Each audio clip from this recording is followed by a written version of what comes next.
అందరికీ హాయ్ అండి. ఆహ్, ముఖ్యంగా జన సైనికులకి, వీర మహిళలకి నాదొక చిన్న విన్నపం అండి.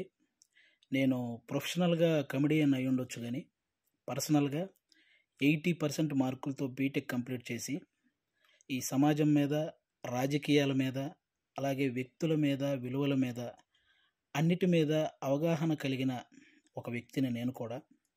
ఆంధ్రప్రదేశ్‌లో ఓటు హక్కు ఉంది కాబట్టి జరుగుతున్న విషయాల మీద మాట్లాడే హక్కు నాకు కూడా ఉందని నేను మాట్లాడుతున్నాను. అంటే జనసేనకి 24 సీట్లు అని అనౌన్స్ చేయగానే చాలామంది పవన్ కళ్యాణ్ గారిని తిడుతున్నారు. కొంతమంది అలుగుతున్నారు. కొంతమంది అసంతృప్తి చెందుతున్నారు. ఇంకొంతమంది అయితే మోసిన జెండానే కిందేసి కాలుస్తున్నారు. ఇంకొంతమంది అయితే వేసిన స్టిక్కర్స్‌ను లాగేసి పీకేస్తున్నారు. ఇవన్నీ చూసి నిజంగా మనసుకి చాలా చాలా చాలా బాధ అనిపించింది. ఒక్కసారి ఆవేశంతో కాకుండా మీ ఆత్మసాక్షిగా ఆలోచించి చెప్పండి. తను నమ్ముకున్న ప్రజలను కానీ, తనతో నడుస్తున్న నాయకులను కానీ మోసం చేసే వ్యక్తిత్వం పవన్ కళ్యాణ్ గారికి ఉంటుందా అండి? పెట్టిన పార్టీకి సపోర్ట్ చేసే మనమే ఇంత ఆలోచిస్తే, ఒక పార్టీ పెట్టిన వ్యక్తి ఇంకెంత ఆలోచించుంటాడు? ఒక డెసిషన్ తీసుకోవడానికి తనలో తాను ఎంత మదనపడి ఉంటాడు? ఇది ఒక్కసారి ఆలోచించాలని మనస్ఫూర్తిగా కోరుకుంటున్నాను. 10 సంవత్సరాలుగా ఎటువంటి అవినీతి చేయకుండా తన సొంత కష్టార్జితంతో పార్టీని నడుపుతున్న గొప్ప నాయకుడు పవన్ కళ్యాణ్ గారు. అలాంటి వ్యక్తి గురించి మన శత్రువులు మాట్లాడినట్టు మనం కూడా మాట్లాడితే నిజంగా బాధ అనిపించిందండి. అంటే 24 సీట్లు ఏంటి, అదేంటి, ఇదేంటి అని 2019లో కనీసం ఆయన్ను కూడా గెలిపించుకోలేని మనం అదేంటి, ఇదేంటి అని అడిగే హక్కు నిజంగా మనకు ఉందంటారా? అరే, చిన్న పరీక్ష ఫెయిల్ అయితేనే ఇంట్లో నుంచి ఒక 10 రోజులు బయటికి రాము.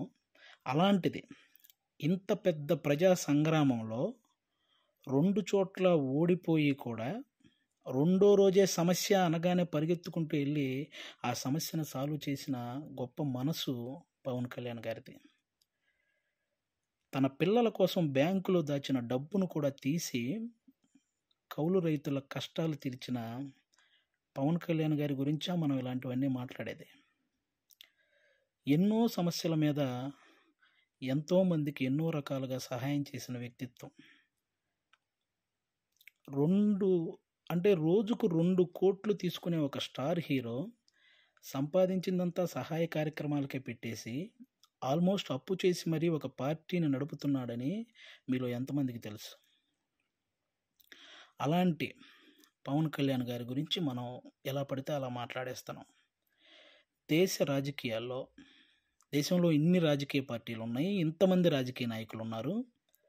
ఎవరైనా సరే మేము అధికారంలోకి వస్తే అది చేస్తాం, ఇది చేస్తాం అనేవాళ్ళే కానీ ప్రతిపక్షంలో ఉండగా ఏనాడైనా వాళ్ళ జేబులో నుంచి ₹1 తీసి ఎవరికైనా సహాయం చేశారా? అలా సహాయం చేసిన ఏకైక రాజకీయ నాయకుడు పవన్ కళ్యాణ్ గారు. అలాంటి వ్యక్తిని పట్టుకొని మనం కులాన్ని తాకట్టు పెట్టాడు, పార్టీని తాకట్టు పెట్టాడు, ప్యాకేజ్ తీసుకున్నాడు అని చాలా ఈజీగా అనేస్తున్నాం. అమ్మలాంటి కులాన్ని, పార్టీని తాకట్టు పెట్టే వ్యక్తే పవన్ కళ్యాణ్ గారు. డబ్బుకు అమ్ముడుపోతాడా? ప్రతిపక్షంలో ఉన్న టీడీపీ కంటే అధికార పక్షంలో ఉన్న వైసీపీ దగ్గరే ఎక్కువ డబ్బు ఉంటుంది కదా. మరి అమ్ముడుపోయే వ్యక్తి అయితే వాళ్ళే కొనుక్కోవచ్చు కదా. ఎందుకండి ఈ మాటలు? పవన్ కళ్యాణ్ గారు ప్రజలు పంచే ప్రేమకు బానిస కానీ నాయకులు పంచే డబ్బుకి ఎప్పటికీ బానిస కాడు, అవ్వడు. అభిమానించటం అంటే మనకు అనుకూలంగా ఉన్నప్పుడు జై కొట్టడం, అనుకూలంగా లేనప్పుడు బాయ్ చెప్పడం కాదండి. ఒక నాయకుడు ఎలాంటి డెసిషన్ తీసుకున్నా దానికి కట్టుబడి ఉండటాన్నే అభిమానించటం అంటారు. అదే నిజమైన అభిమానం అంటారు. అలా ఉండగలగాలి. ఎవరో రెచ్చగొట్టే మాటలు మన మీద కావాలని చూపించే జాలికి వాటిని చూసి మన నాయకుడిని మనమే ఎప్పుడు తక్కువ చేసి మాట్లాడకూడదు. అలాగే టీడీపీ కార్యకర్తలకు కూడా నా నుంచి ఒక చిన్న విన్నపం అండి. 2014లో ఒక్క సీటు కూడా ఆశించకుండా పూర్తి మద్దతు చంద్రబాబు నాయుడు గారికి ప్రకటించారు. ఆ త్యాగాన్ని గుర్తించాలని మనస్ఫూర్తిగా కోరుకుంటున్నాను. అలాగే 2023లో 14 సంవత్సరాలు ముఖ్యమంత్రిగా చేసిన ఒక వ్యక్తిని, పేద కుటుంబాల్లో ఎంతోమంది పేద విద్యార్థులు వాళ్ళు ఐటీ జాబ్ చేయొచ్చు, అమెరికాలోకి వెళ్ళి సెటిల్ అవ్వచ్చు అని ఈ ఐటీని తెలుగు రాష్ట్రాల్లో ప్రతి ఒక్కరికి పరిచయం చేసినటువంటి చంద్రబాబు నాయుడు గారు లాంటి వ్యక్తి ఒక 70 ఏళ్ళ పైబడిన వ్యక్తిని జైల్లో పెడితే నిజంగా చాలామందికి బాధ అనిపించింది. అలాగే పవన్ కళ్యాణ్ గారు అక్కడికి వెళ్ళి కలవడం జరిగింది. పొత్తు అనేది పెద్ద సభలు పెట్టి ఆడంబరంగా చేసుకోవచ్చు, కానీ అలాంటి ఆడంబరాలు కోరుకోలేదు. అక్కడ కష్టాన్ని చూశాడు. ఆ జైలు ముందుకు వచ్చి అక్కడే పొత్తును ప్రకటించాడు. ప్రకటించిన వెంటనే జన సైనికులందరికీ ఏం చూసించాడో తెలుసా?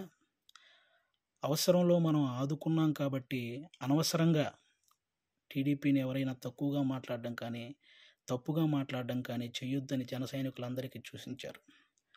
ఒక సభలో మనం మాట్లాడేటప్పుడు జనసేన, టీడీపీ అని సంబోధిద్దాం, వాళ్ళు మాట్లాడేటప్పుడు టీడీపీ, జనసేన అని సంబోధిస్తారు అని కూడా చెప్పి కార్యకర్తల్లో ఒక ఉత్సాహాన్ని నింపారనమాట. అంటే ఒక పొత్తు ధర్మాన్ని ఇంతకంటే నిజాయితీగా పాటించే వ్యక్తి ఎవరైనా ఉంటారా? ఎక్కువ సీట్లు తీసుకొని ఇన్నే గెలిచాడా అనిపించుకోవటం కంటే, తక్కువ సీట్లు తీసుకొని అన్నీ గెలిచాడు అనిపించుకోవటం కరెక్ట్ అని భావించి 24 సీట్లకే పరిమితం అయ్యారు. కాబట్టి టీడీపీ కార్యకర్తలందరికీ రేపొద్దున ఆ 24 చోట్ల టీడీపీ కార్యకర్తల ఓటు ట్రాన్స్ఫర్ ఖచ్చితంగా జనసేనకు జరగాలి. ఆయన త్యాగాన్ని రుణం తీర్చుకోవాల్సిన సమయం వచ్చిందని నేను అనుకుంటున్నాను. అలాగే పవన్ కళ్యాణ్ గారి మాటని గౌరవించి జనసేన కార్యకర్తలు కూడా టీడీపీ నిలబడ్డ ప్రతి చోట ఆ ఓటు ట్రాన్స్ఫర్ జరగాలని మనస్ఫూర్తిగా కోరుకుంటున్నాను. చాలామందికి ఈ 24 సీట్లు ఏంటి, అదేంటి అని అసంతృప్తిగా ఉన్న వాళ్ళకి ఒక చిన్న ఎగ్జాంపుల్ చెప్తాను. మహేంద్ర సింగ్ ధోని క్రికెటర్ మీ అందరికీ తెలుసు. ఆయన వచ్చిన కొత్తలో స్టార్టింగ్లో డకౌట్ అయ్యాడు. ఆ తర్వాత మంచి మంచి షాట్లు కొట్టి ఒక 24 పరుగులు చేశాడు. ఇతనిలో గేమ్ ఉంది అని అందరికీ తెలిసేలా చేశాడు. ఆ తర్వాత గేమ్ చేంజర్ అయ్యాడు. ఆ తర్వాత గేమ్ విన్నర్ అయ్యాడు. ఫైనల్గా క్రికెట్నే శాసించాడు. మన నాయకుడు కూడా అంతే. స్టార్టింగ్లో 2 చోట్ల ఓడిపోయి ఉండొచ్చు. ఇప్పుడు 24 సీట్లతో అసెంబ్లీలోకి 21 సీట్లతో అసెంబ్లీలోకి వెళ్ళొచ్చు, 3 పార్లమెంట్ సీట్లు గెలవచ్చు. రాజకీయం బాగా తెలిసినవాడు అని అందరూ అనుకోవచ్చు. ముందు ముందు ఆయనే గేమ్ చేంజర్ అవ్వచ్చు, ఆయనే గేమ్ విన్నర్ అవ్వచ్చు. మీరు చూస్తుండగానే ఈ రాజకీయాల్ని శాసించవచ్చు. కాబట్టి ఎప్పుడు ఎవరిని తక్కువగా, అంత ఈజీగా ఒక పార్టీ నడిపే అధ్యక్షుడు ఎంత ఆలోచించుంటే ఇవన్నీ చేస్తుంటాడని గుర్తుపెట్టుకొని మాట్లాడాలని మనస్ఫూర్తిగా కోరుకుంటున్నాను. ఆయన నిలబడ్డ 24 సీట్లు గెలిపించి ఒక మంచి పొజిషన్లో ఉంచండి. మన మనసులో ఉన్న పొజిషన్కి ఆయనే చేరుకుంటారు. థ్యాంక్ యూ అందరికీ. అంటే 10 సంవత్సరాల నుంచి పార్టీ నడుపుతున్న ఒక వ్యక్తికి 10 సీట్లు తగ్గగానే ఎలా పడితే అలా మాట్లాడుతుంటే 2 డేస్ నుంచి ఏం చేయాలో అర్థం కాక ఒకసారి నేను మాట్లాడాలనిపించి మాట్లాడాను.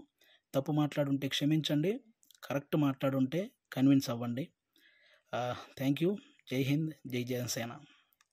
Thank you.